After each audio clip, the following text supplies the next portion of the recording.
ಇದು ಒಂದು ಇಂಪಾರ್ಟೆಂಟ್ ಕಾರ್ಯಕ್ರಮ.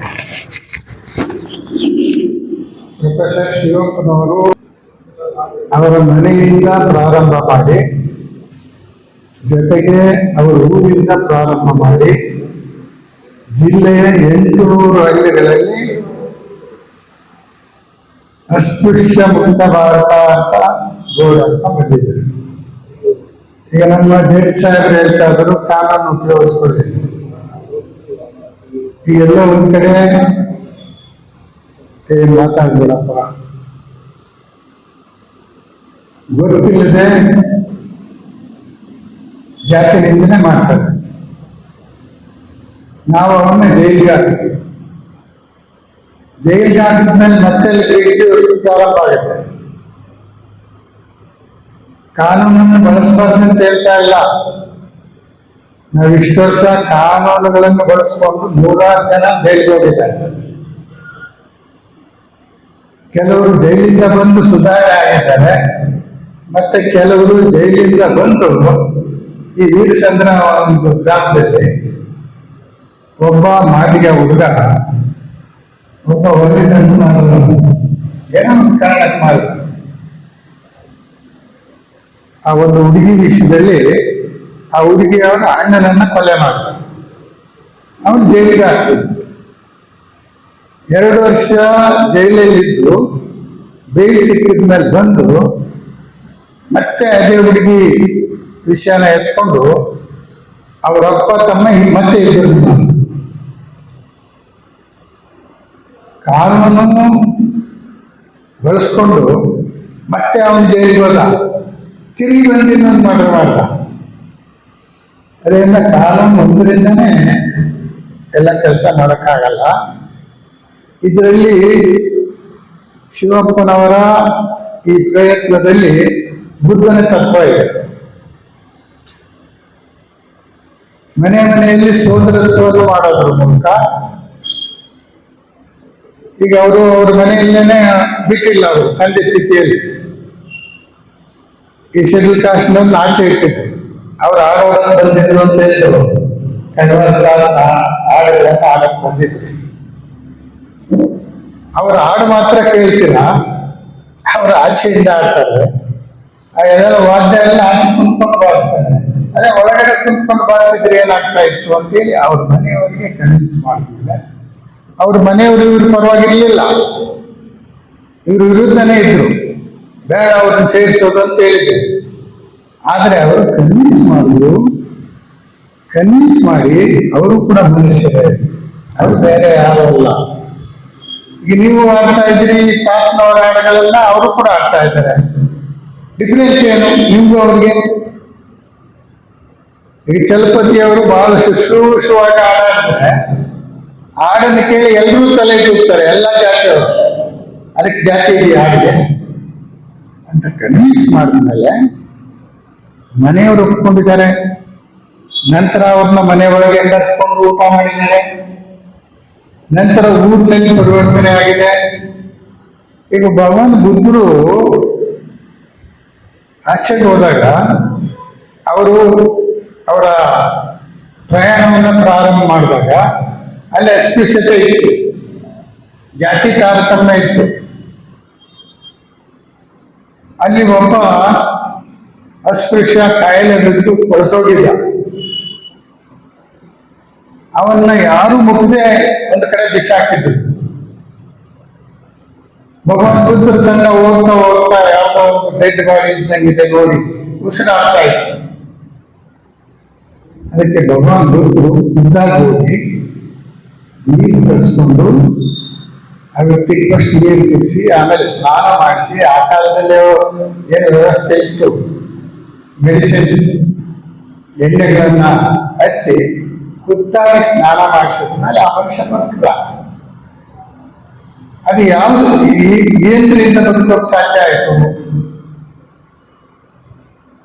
ಪ್ರೀತಿ, ಮಮತೆ, ಸೋದರತ್ವ. ಅವನು ಕೂಡ ನಂತರನೇ ಮನುಷ್ಯ ಅನ್ನೋ ಒಂದು ಭಾವನೆಯಿಂದ ನಂತರ ಮಹಾರಾಜನಿಗೆ ಗೊತ್ತಾಯ್ತು, ಯಾರೋ ಸತ್ತೋಗ್ತಾರ ಒಬ್ಬ ವ್ಯಕ್ತಿಯನ್ನ ಭಗವಾನ್ ಬುದ್ಧರು ಬದುಕಿಸಿದ್ರಂತೆ ಅಂತೇಳಿ ಮಹಾರಾಜ ನೋಡಕ್ ಬಂದ. ಬಂದಾಗ ಅವ್ರು ಹೇಳಿದ್ರು, ನೋಡ್ರಿ ಮಹಾರಾಜರೇ, ನೀವು ನನಗೆ ಅಭಿನಂದನೆ ಹೇಳಕ್ ಬಂದಿದ್ದೀರಿ, ನೀವು ತಪ್ಪು. ಈ ರಾಜ್ಯದ ಪ್ರತಿಯೊಬ್ಬ ಪ್ರಜೆಯ ಆರೋಗ್ಯವನ್ನು ಕಾಪಾಡುವಂತ ಡ್ಯೂಟಿ ರಾಜ್ಯದಾಗಿದೆ. ನೀವು ಅವನನ್ನು ಬಿಸಾಕಿದ್ರಲ್ಲ, ನಿನ್ನ ಅಧಿಕಾರಿಗಳು ನೋಡಿಲ್ಲ ಅಂತ ಹೇಳಿದ ಮೇಲೆ ಆ ರಾಜ ತಪ್ಪಾಯಿತು, ಗಂಟೆಜಿಗಳೇ, ನಾನು ಇನ್ನು ಮೇಲೆ ಈ ರಾಜ್ಯದಲ್ಲಿ ಒಂದು ಆರೋಗ್ಯ ಇಲಾಖೆಯನ್ನೇ ಮಾಡ್ತೀನಿ ಅಂತ ಹೇಳಿದ್ದು. ಆವಾಗಲೇ ಇಲಾಖೆ ಫಸ್ಟ್ ಓಪನ್ ಆಗಿರೋದು ಭಗವಾನ್ ಬುದ್ಧರ ಕಾಲದಲ್ಲಿ. ಈ ತರ ಈ ಸೋದರತ್ವ, ಪ್ರೀತಿ, ವಿಶ್ವಾಸ ಕಾನೂನಿಗಿಂತ ಬಹುದೊಡ್ಡದು. ಕಾನೂನನ್ನ ಮೀರಿ ಕೆಲಸ ಮಾಡಬಹುದು. ಅದರಿಂದ ಅರಿವು ಶಿವಪ್ಪನವರಲ್ಲಿ ಯಾವುದೇ ರೀತಿಯ ಲೋಪವನ್ನು ಕಂಡುಹಿಡಿಯೋದು ಆಗಲ್ಲ. ನನ್ನ ಪ್ರಕಾರ ಅರಿವು ಶಿವಪ್ಪನವರ ಕಾರ್ಯ ಇದೆಯಲ್ಲ, ಅದನ್ನ ನಾವು ಹಚ್ಕೋಬೇಕು. ಇಲ್ಲಿ ಬಂದಿರತಕ್ಕಂಥ ಪ್ರತಿಯೊಬ್ಬರು ಅವ್ರ ಊರುಗಳಲ್ಲಿ ಸೋದರತ್ವದ ಸಂದೇಶವನ್ನ ಸಾರುವಂತ ಕೆಲಸ ಆಗ್ಬೇಕು. ಒಂದು ವೇಳೆ ಬೋಗಿಗಳು ಒಲೆಯರಿಗೆ ಡಿಫರೆನ್ಸ್ ಆಫ್ ಒಪಿನಿಯನ್ ಇದ್ರೆ ಅದನ್ನು ತಿಳುವಳಿಕೆ ಮೂಲಕನೇ ಮಾಡಬಹುದು. ಈ ಬೋಗಿಗಳೇನು ಟಚಬಲ್ಸ್ ಅಲ್ಲ. ನಿಮ್ಮ ಪ್ರಕಾರ ನಿಮ್ಗೆ ಗೊತ್ತಾ ಬೋಗಿಗಳು ಅವ್ರ ಕ್ಯಾರೆಕ್ಟರ್ ಏನಿತ್ತು ಗೊತ್ತಾ? ಜಾಕೆಟೇ ಹಾಕ್ತಾ ಇರಲಿಲ್ಲ ಅವರು. ಮೋಸ್ಟ್ ಅನಾಗರಿಕರಾಗಿದ್ದರು ಅವರು. ಹೆಂಗೆ ಟಚಬಲ್ಸ್ ಆದ್ರು ಅಂದ್ರೆ ದೇ ಬಿಕಮ್ ಟೆಕ್ನಿಷಿಯನ್ಸ್. ಅವರು ಕಲ್ಲು ಕೆಲಸವನ್ನ ಅವರ ಮೇಲೆ ಏರಿದ್ರು, ಬಂಡೆ ಕೆತ್ತುವಂತ ಕೆಲಸವನ್ನ ಸಮಾಜ ಏರಿತ್ತು. ಅವರು ಅದರಲ್ಲಿ ಪಳಗಿದ್ರು, ಕಲ್ಲುಗಳನ್ನು ಕತ್ತರಿಸಿದ್ರು, ಅದರಲ್ಲಿ ರುಬ್ಬು ಗುಂಡನ್ನು ತಯಾರು ಮಾಡಿದ್ರು, ಮೆಣಸಿನಕಾಯಿ ಅರಿಯೋದನ್ನ ತಯಾರು ಮಾಡಿದ್ರು, ಏನು ಕಲ್ಲನ್ನು ತಯಾರು ಮಾಡಿದ್ರು. ಈಗ ಆ ರುಬ್ಬುಗುಂಡು ಮತ್ತು ಆ ಕಲ್ಲನ್ನ ಫಿಟ್ ಮಾಡೋದು, ತಯಾರು ಮಾಡಿ ಆಚೆ ಯಾರು ಫಿಟ್ ಮಾಡೋದು? ಆ ಬೋಗಿನೇ ಫಿಟ್ ಮಾಡ್ಬೇಕು. ಯಾರು ಮಾಡಿದ್ದಾನೆ ಅವನೇ ಫಿಟ್ ಮಾಡ್ಬೇಕು. ಮೇಲ್ ಜಾತಿ ಅದನ್ನ ಕಿಚನ್ ಅಲ್ಲಿ ಫಿಟ್ ಮಾಡ್ಬೇಕು, ಅವನೇ ಕರ್ಕೊಂಡು ಹೋಗ್ಬೇಕು. ಹೆಂಗೆ ಎಂಟ್ರಿ ಆದ ಅವನು ಆಸ್ ಎ ಟೆಕ್ನಿಷಿಯನ್, ಒಂದು ಕುಶಲಕರ್ಮಿಯಾಗಿ ಅವನು ತನ್ನ ಹಕ್ಕನ್ನ ಸಾಧಿಸ್ಕೊಂಡ. ಅಂಬೇಡ್ಕರ್ ಸಾಹೇಬ್ರು ಅದೇ ಹೇಳಿದ್ರು, ನೀವು ಈ ಅಸ್ಪೃಶ್ಯತೆ ನಿವಾರಣೆ ಮಾಡೋದಕ್ಕೆ ಮೊದಲಿಗೆ ಬಿಗಿನಿಂಗ್ ಅಲ್ಲಿ ಹೇಳಿದ್ರು, ನೀವು ಪೊಲೀಸು ಮತ್ತು ಮಿಲಿಟರಿಗೆ ಸೇರಿ ನಿಮ್ಮ ಯೂನಿಫಾರ್ಮ್ ನೋಡಿದ ತಕ್ಷಣ ಎಲ್ಲರ ಮನೆಗಳಿಗೆ ಹೋಗ್ಬೋದು, ಕಾನೂನಾತ್ಮಕವಾಗಿ ನಿಮ್ಗೆ ಯಾರು ತಡೆಯಕ್ಕಾಗಲ್ಲ ಅಂತ ಹೇಳಿದ್ರು. ಅದರಿಂದ ಈಗ ಜಾತಿಗಳು ಎಷ್ಟಿದೆ ಅಂದ್ರೆ 9,350 ಜಾತಿಗಳಿದೆ. ಅವ್ರು ಹೇಳಿದಂಗೆ ಗ್ರೇಡೆಡ್ ಡಿಗ್ರೇಡೇಷನ್ ಇದೆ. ಆದರೆ ಸಮಾಜ ಬದಲಾವಣೆ ಆಗಿದೆ. ಆ ಬದಲಾವಣೆಗೆ ಇನ್ನು ಸ್ವಲ್ಪ ನಾವು ಒತ್ತು ಕೊಟ್ಟರೆ, ಪ್ರೊಫೆಸರ್ ಶಿವಪ್ಪನವ್ರ ರೀತಿಯಲ್ಲಿ ಒತ್ತು ಕೊಟ್ಟರೆ, ಈಗ 800 ಹಳ್ಳಿಗಳಲ್ಲಿ ಸಾಕಷ್ಟು ಬದಲಾವಣೆ ಆಗಿದೆ. ಅದೇನು ತೆಗೆದುಹಾಕುವಂತ ಕೆಲಸ ಅಲ್ಲ, ಖಂಡನ್ ಮಾಡುವಂತ ಕೆಲಸ ಅಲ್ಲ. ಅವರು 12 ವರ್ಷಗಳ ಪರಿಶ್ರಮ ಇದೆಯಲ್ಲ, ಸಲಾಮ್ ಆಗ್ತದೆ.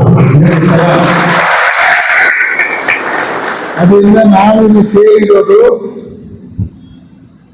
ಅವರನ್ನ ಅನುಕರಣೆ ಮಾಡಬೇಕು. ಯಾರಾದರೂ ಒಂದು ಒಳ್ಳೆ ಕೆಲಸ ಮಾಡಿದ್ರೆ ಅವ್ರಿಗೆ ಶಬಾಸ್ಗಿರಿ ಕೊಟ್ಟು, ಈ ಮಾಡ್ತಾ ಇರತಕ್ಕಂಥ ಕೆಲಸ ಸರಿ ಇದೆ, ನಾವು ಅದೇ ರೀತಿ ಬರ್ತೀವಿ ಅಂತೇಳೋ ಕಾರ್ಯಕ್ರಮ ಇದೆ, ಬೇರೆ ಏನಿಲ್ಲ. ಇದರಲ್ಲಿ ಚರ್ಚೆ ಮಾಡುವಂಥದ್ದು ಏನಿಲ್ಲ, ಪ್ರಶ್ನೆಗಳನ್ನ ಕೇಳ್ಬೋದು, ಅದರಲ್ಲೇನು ತಪ್ಪಿಲ್ಲ. ನೀವು ಯಾವ ರೀತಿ ಪ್ರಶ್ನೆಗಳನ್ನು ಕೇಳಬೇಕು, ನೀವು ಯಾವ್ಯಾವ ರೀತಿಯಲ್ಲಿ ಕೆಲಸ ಮಾಡಿದ್ರಿ, ಅವರು ಯಾವುದನ್ನ ಬಿಟ್ಟಿಲ್ಲ. ಕಟಿಂಗ್ ಶಾಪ್ಗೂ ಎಂಟ್ರಿ ಮಾಡಿಸಿದ್ದಾರೆ, ಅವರನ್ನೇ ಪರಿವರ್ತನೆ ಮಾಡಿದ್ದಾರೆ. ದೇವಸ್ಥಾನಗಳ ಪೂಜಾರಿಗಳನ್ನೇ ಕನ್ವಿನ್ಸ್ ಮಾಡಿಬಿಟ್ಟು ದೇವಸ್ಥಾನಕ್ಕೆ ಪ್ರವೇಶ ಮಾಡಿಸಿದ್ದಾರೆ. ಅಂತ ಚಪ್ಪಾಳೆ ಹೊಡೀರಿ. ಅದಕ್ಕೆ ಆನೇಕಲ್ ತಾಲೂಕಿನವರು ನಾವು ತುಂಬಾ ಹೋರಾಟಗಳನ್ನು ಮಾಡಿದ್ವಿ. ಇಲ್ಲಿ ಭೂಮಿಗಳನ್ನು ಕೊಡಿಸಿದ್ವಿ, ನಾವು ಊರೂರುಗಳಲ್ಲಿ ಭೂಮಿ ಕೊಡಿಸಿದ್ವಿ, ಸೈಟ್ ಕೊಡಿಸಿದ್ವಿ. ಆದ್ರೆ ನಾವು ಬುದ್ಧಿ ಕೊಟ್ಟಿರಲಿಲ್ಲ. ಜಮೀನುಗಳು ತಗೊಂಡವರು ಕೋಟ್ಯಾಧಿಪತಿಗಳಾಗಿದ್ದಾರೆ, ನಮ್ಮ ಜೊತೆಲಿದ್ದರು. ಅವರು ಇವತ್ತು ದೊಡ್ಡ ದೊಡ್ಡ ಕಾರುಗಳಲ್ಲಿ ಬಂಡೆಗಳಲ್ಲಿ ಓಡಾಡ್ತಾ ಇದ್ದಾರೆ. ಎಲ್ಲ ಸಿಕ್ಕಿದಾಗ ಹಿಂಗೆ ಹೇಳ್ತಾರೆ, ಅದರ ಪರಿವರ್ತನೆಗೆ ಯಾರು ತೋರಿಸ್ಕೊಂಡಿಲ್ಲ. ಪಕ್ಕದಲ್ಲಿರೋರ್ಗೆ ಯೋಚನೆ ಮಾಡ್ತಾ ಇಲ್ಲ. ಜಮೀನು ಕೊಡಿಸಿ ಅಥವಾ ದುಡ್ಡು ಬರೋ ರೀತಿಯಲ್ಲಿ ಮಾಡಿದ್ರೆ ಅವ್ರ ಪರಿವರ್ತನೆ ಆಗಲ್ಲ, ಮನಸ್ಸು ಪರಿವರ್ತನೆ ಆಗಲ್ಲ. ಅದರಿಂದ ನಾವು ಇವತ್ತು ಇಲ್ಲಿ ಸೇರಿರ್ತಕ್ಕಂಥ ಉದ್ದೇಶ, ಆನೇಕಲ್ನಲ್ಲೂ ಕೂಡ ಮೇಲ್ಜಾತಿಯವರು ಒಳ್ಳೆ ಒಳ್ಳೆ ಜನ ಇದ್ದಾರೆ. ಈಗ ಅನೇಕ ಸಂದರ್ಭಗಳಲ್ಲಿ, ಈಗ ನಾನಿಲ್ಲಿ 6 ಸಾರಿ ಚುನಾವಣೆ ನಿಂತಿದ್ದೆ. ನಾನು ಎಲ್ಲ ಊರುಗಳಿಗೂ ಹೋಗಿದ್ದೆ. ಯಾವ ಊರಲ್ಲೂ ನನ್ನನ್ನು ತಡೆದಿಲ್ಲ. ಎಲ್ಲ ಮೇಲ್ಜಾತಿಯವರು ಮನೆಗಳಿಗೂ ಕರ್ಕೊಂಡಿದ್ರು. ಹಂಗಂತ ಪರಿವರ್ತನೆ ಎಲ್ಲ ಅದು ನನ್ನ ಒಬ್ಬನ್ನು ಬಿಟ್ಬಿಟ್ರೆ ಆಗಿಲ್ಲ. ಕಟ್ಟ ಕಡೆ ಹರಿದೋಗಿರೋ ಚಡ್ಡಿ, ಕಚ್ಚಡ ಬಟ್ಟೆ ಹಾಕೊಂಡಿರೋ ಮನುಷ್ಯನನ್ನು ಕೂಡ ಒಳಗೆ ತರಬೇಕು, ಅವಾಗ ಪರಿವರ್ತನೆ ಆಗಬೇಕು. ಆ ನಿಟ್ಟಿನಲ್ಲಿ ಈಗ ಮನುಷ್ಯರ ಮಧ್ಯೆ ಸೋದರತ್ವವನ್ನು ಸೃಷ್ಟಿಸುವಂತ ಕೆಲಸ ಇದು ಅರಿವು ಬಾರದು. ಇದು ಅರಿವು ಅಂತ ಹೇಳಿದ್ರೆ ತಿಳುವಳಿಕೆ ಕೊಡುವಂತ ವಾರ್ತಾ, ಇದು ತಿಳುವಳಿಕೆ ಕೊಡುವಂತ ಕಾರ್ಯಕ್ರಮ. ಅದರಿಂದ ನಾವು ಆನೇಕಲ್ ತಾಲೂಕಿನಲ್ಲಿ ಅಷ್ಟೇ ಅಲ್ಲ, ಚನ್ನಪಟ್ಟಣದಲ್ಲೂ ನಾವು ಶಿವಪ್ಪನವರು, ಪಂಡಿತ್ ಮುನೇಂಟಪ್ಪ ಅವರು ಕೂಡ ಎಂಥವ್ರು ಬಂದಿದ್ರು ಆ ಕಾರ್ಯಕ್ರಮ ಅಂದ್ರೆ, ಅಟ್ರಾಸಿಟಿ ಕೇಸಲ್ಲಿ ಜೈಲಿಗೆ ಹೋಗಿ ಬಂದಿದ್ದ ಮನುಷ್ಯ. ಜೈಲಿಗೆ ಹೋಗಿ ಬಂದ್ಬಿಟ್ಟು ಎಷ್ಟೋ ದಿನ ಜೈಲಲ್ಲಿದ್ದೆ, 6 ತಿಂಗಳು. ಆದ್ರೆ ಈಗ ಈ ಕಾರ್ಯಕ್ರಮ ನೋಡಿ ನನಗೆ ಮನಸ್ಸು ಪರಿವರ್ತನೆ ಆಗಿದೆ. ನಾನು ಇನ್ಮೇಲೆ ಅಂತ ಕೆಲಸನೂ ಮಾಡಲ್ಲ, ನಾನು ಸೋದರತ್ವ ಕೆಲಸದಲ್ಲಿ ತೋರಿಸ್ಕೊಳ್ತೀನಿ ಅಂತ ಹೇಳಿದ್ರು ಒಬ್ಬ ಒಕ್ಕಲಿಗ, ಬೇರೆಯವರಲ್ಲ. ಈ ಕಾರ್ಯಕ್ರಮನ ನೋಡಿಬಿಟ್ಟು ಮೆಚ್ಕೊಂಡು ನಮ್ಮೂರಲ್ಲೂ ಕೂಡ ಕಾರ್ಯಕ್ರಮ ಮಾಡ್ಬೇಕಂತ ಕೆಲವರೆಲ್ಲ ಹೇಳಿದ್ರು. ನನಗೆ ಹೋಗ್ಲಿಕ್ಕೆ ಟೈಮ್ ಸಿಕ್ಕಿಲ್ಲ. ಇವರು ಭಾನುವಾರ ಪ್ರೋಗ್ರಾಮ್ಗಳೇ ಜಾಸ್ತಿ, ಯಾಕಂದ್ರೆ ಇವರು ಕಾಲೇಜಿನಲ್ಲಿ ಪಾಠ ಮಾಡೋ ಜನ, ಬಿಡುವು ಸಿಕ್ಕಿದಾಗೆಲ್ಲ ಬರ್ತಾ ಇದ್ದಾರೆ. ಅದರಿಂದ ಇದು ಇತಿಹಾಸದಲ್ಲಿ ಭಗವಾನ್ ಬುದ್ಧರಿಂದ ಪ್ರಾರಂಭ ಆಗಿರೋದು ಈ ಸೋದರತ್ವದ ಸಂದೇಶ. ಈಗ ನಾವು ಭಗವಾನ್ ಬುದ್ಧರ ಪಂಚಶೀಲ ತತ್ವಗಳನ್ನೇ ಇಂಪಾರ್ಟೆಂಟ್ ಆಗಿ ಎಲ್ರಿಗೂ ತಿಳಿಸ್ಬೇಕು. ಈಗ ಪಂಚಶೀಲ ತತ್ವಗಳು ಒಂದು ವೇಳೆ ಏನಾದರೂ ಎಲ್ರಿಗೂ ಗೊತ್ತಾದರೆ, ಈಗ 2500 ವರ್ಷಗಳಿಂದ ಭಗವಾನ್ ಬುದ್ಧರು ಪಂಚಶೀಲ ತತ್ವಗಳನ್ನು ಹೇಳಿದರು. ಏನು ಹೇಳಿದ್ದಾರೆ? ಕೊಲ್ಲಬಾರದು ಅಂತ ಹೇಳಿದ್ದಾರೆ, ಸುಳ್ಳು ಹೇಳಬಾರ್ದು ಅಂತ ಹೇಳಿದ್ದಾರೆ, ಮದ್ಯಪಾನ ಮಾಡಬಾರ್ದು ಅಂತ ಹೇಳಿದ್ದಾರೆ, ವ್ಯಭಿಚಾರ ಮಾಡಬಾರ್ದು ಅಂತ ಹೇಳಿದ್ದಾರೆ, ಕಳ್ತನ ಮಾಡಬಾರ್ದು ಅಂತ ಹೇಳಿದ್ದಾರೆ. ಯಾವಾಗ ಹೇಳಿದ್ದು? 2500 ವರ್ಷಗಳಲ್ಲಿ. ಈಗ ಈ ಮರ್ಡರ್ ಮಾಡೋದು ಪ್ರಕಾಶ್ ಅವರು ಗೊತ್ತಿಲ್ಲ. ಪ್ರಪಂಚದ ಎಲ್ಲ ದೇಶಗಳಲ್ಲೂ ಮರ್ಡರ್ ಮಾಡೋದು ಅಪರಾಧ, ಪ್ರಪಂಚದ ಎಲ್ಲ ದೇಶಗಳಲ್ಲೂ ಕಳ್ತನ ಮಾಡೋದು ಅಪರಾಧ, ಪ್ರಪಂಚದ ಎಲ್ಲ ದೇಶಗಳಲ್ಲೂ ವ್ಯಭಿಚಾರ ಮಾಡೋದು ಅಪರಾಧ. ಮಿತಕಾಮಿಯಾಗಿ ಬದುಕಬೇಕು ಅಂತ ಭಗವಾನ್ ಬುದ್ಧರು ಹೇಳಿದ್ರು. ನೋಡಿ, ಭಗವಾನ್ ಬುದ್ಧರ ಹೇಳಿಕೆಗಳು ಪ್ರಪಂಚದ ಎಲ್ಲ ದೇಶಗಳ ಕಾನೂನುಗಳಾಗಿದ್ದಾವೆ. ಆದರೆ ಭಾರತ ದೇಶದಲ್ಲಿ 9500 ಜಾತಿಗಳಿರೋದ್ರಿಂದ, ಈ ಜಾತಿಗಳಲ್ಲಿ ತಾರತಮ್ಯ ಇರೋದ್ರಿಂದ, ನಾನು ಅರಿವು ಶಿವಪ್ಪನವ್ರಿಗೆ ಹೇಳಿದೆ, ಈ ತರ 100 ಜನ, ಅರಿವು ಶಿವಪ್ಪನವ್ರ ತರ 100 ಜನ ಒಂದೊಂದು ಜಿಲ್ಲೆಯಲ್ಲಿ ಒಬ್ಬೊಬ್ಬರು 100 ವರ್ಷ ಕೆಲಸ ಮಾಡಿದಾಗ ಈ ದೇಶದಲ್ಲಿ ಜಾತಿ ಮುಕ್ತ ಸಮಾಜ, ಅಸ್ಪೃಶ್ಯ ಮುಕ್ತ ಸಮಾಜ ಸಾಧ್ಯ ಇಲ್ಲ ಅಂತಲ್ಲ. ಈಗ ಅವರು 12 ವರ್ಷದಿಂದ ಸತತವಾಗಿ ಒಂದು ಭಾನುವಾರನೂ ಅವ್ರ ಹೆಂಡತಿ ಮಕ್ಕಳನ್ನ ಕರ್ಕೊಂಡು ಸಿನಿಮಾಗೆ ಹೋಗಿಲ್ಲ, ಯಾವುದೋ ಪಿಕ್ನಿಕ್ ಹೋಗಿಲ್ಲ, ಇನ್ನೊಂದು ರಾಜ್ಯಕ್ಕೆ ಹೋಗಿ ನೋಡ್ಕೊಂಡ್ ಬಂದಿಲ್ಲ. ಇಂಥ ನಿರಂತರವಾಗಿ ಕೆಲಸ ಮಾಡುವಂತ 100 ಜನ ಶಿವಪ್ಪನವರು ಈ ರಾಜ್ಯದಲ್ಲಿ ಹುಟ್ಟಿದ್ರೆ ಖಂಡಿತವಾಗಲೂ ಈ ರಾಜ್ಯವನ್ನ ಅಸ್ಪೃಶ್ಯ ಮುಕ್ತ ಸಮಾಜ ಮಾಡಬಹುದು. ಜೊತೆಗೆ ನಾನು ಅರಿವು ಶಿವಪ್ಪನವರಿಗೆ ರಿಕ್ವೆಸ್ಟ್ ಮಾಡೋದೇನೆಂದ್ರೆ, ಇದ್ರ ಜೊತೆಯಲ್ಲಿ ಈ ಪಂಚಶೀಲ ತತ್ವಗಳನ್ನು ನಾವು ಕೈಗೆತ್ತಿಕೊಡು. ಯಾಕಂದ್ರೆ ಈ ಪಂಚಶೀಲ ತತ್ವಗಳು ಒಂದು ವೇಳೆ ಈ ಆಡಳಿತಗಾರರ ಮನಸ್ಸಿಗೆ ಏನಾದರೂ ಬಂದಿದ್ರೆ, ಈಗ ಇರಾನ್ ಅಮೆರಿಕ ಯುದ್ಧ, ಇಸ್ರೇಲ್ ಇರಾನ್ ಯುದ್ಧ, ಇವ್ರಿಗೇನಾದರೂ ಪಂಚಶೀಲ ತತ್ವಗಳು ಅಕಸ್ಮಾತ್ ಏನಾದರೂ ಗೊತ್ತಾಗಿದ್ರೆ, ತಿಳುವಳಿಕೆ ಬಂದಿದ್ರೆ ಆ ಯುದ್ಧಗಳೇ ಆಗ್ತಾ ಇದೆ. ಅದು ಅಲ್ಲಿವರೆಗೂ ರೀಚ್ ಆಗಿಲ್ಲ.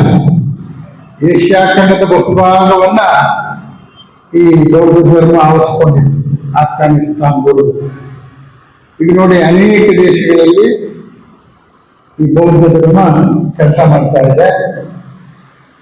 ಈ ಹಾಲಿವುಡ್ ಸ್ಟಾರ್ಸ್ ಅಮೆರಿಕಾದಲ್ಲಿ ಬೌದ್ಧ ಧರ್ಮ ಸ್ಟಾರ್ಟ್ ಆಗಿದೆ. ಈಗ ಪೀಸ್ ಫಾರ್ ವಾಕ್ ಸ್ಟಾರ್ಟ್ ಆಯ್ತಲ್ಲ, ಕೋಟಿ ಜನ ಅದಕ್ಕೆ ಮರಳಾಗಿದ್ರು.